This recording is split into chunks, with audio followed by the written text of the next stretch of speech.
देखो आज हमको जो देखना है वो है डायरेक्ट इनडायरेक्ट स्पीच।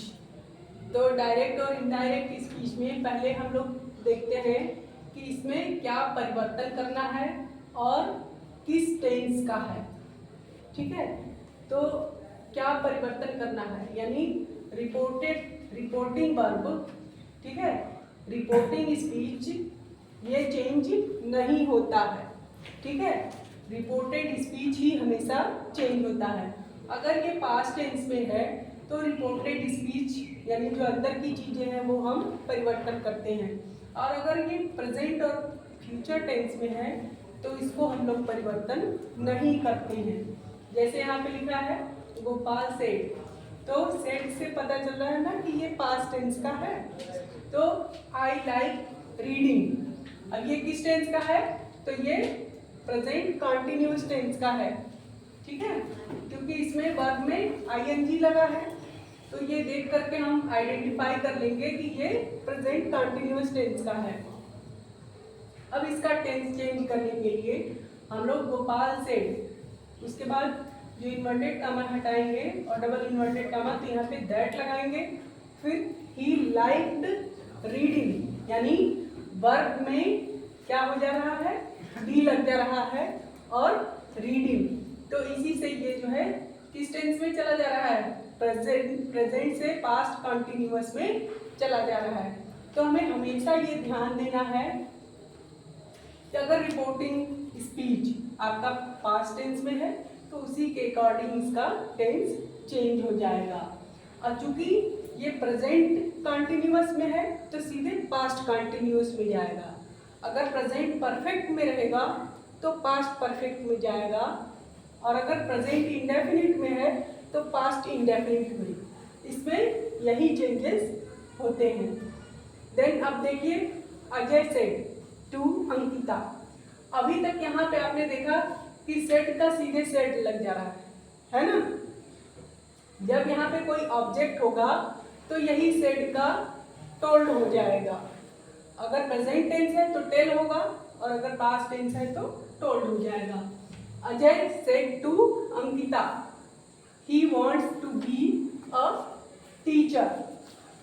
अब देखिए इसको चेंज कैसे करते हैं कि अजय टोल्ड अंकिता, यानी यहाँ पे पास्ट टेंस का है, वर्ब पास्ट टेंस की है सेड, और इससे कह रहा है तो सेड का क्या हो जाएगा? टोल्ड हो जाएगा। तो Ajay told Ankita that he wanted to be a teacher। अब wants का wanted हो जाएगा।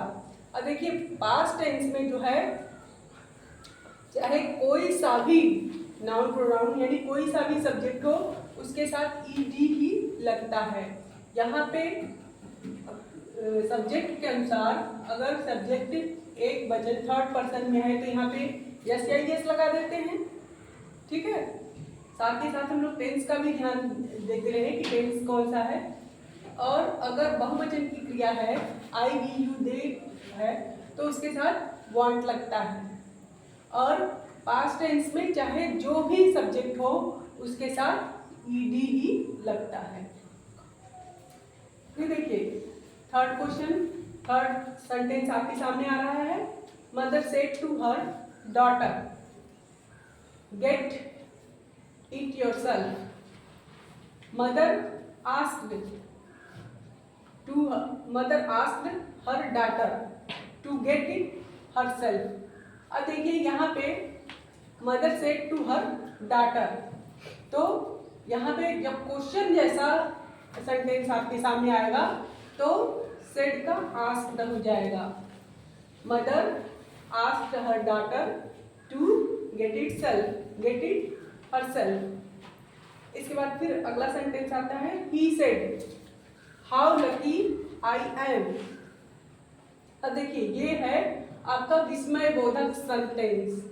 तो विस्मय बोधक के लिए हाउ देखिए कैसे पहचानेंगे, यहाँ पे हाउ लगा है लेकिन यहाँ पे क्वेश्चन मार्क नहीं लगा है ना। तो इसको देख करके आप समझ जाएंगे कि ये आपका एक्सक्लेमेटरी सेंटेंस है। तो एक्सक्लेमेटरी सेंटेंस के लिए ही एक्सक्लेम्ड लगेगा। क्या लगेगा?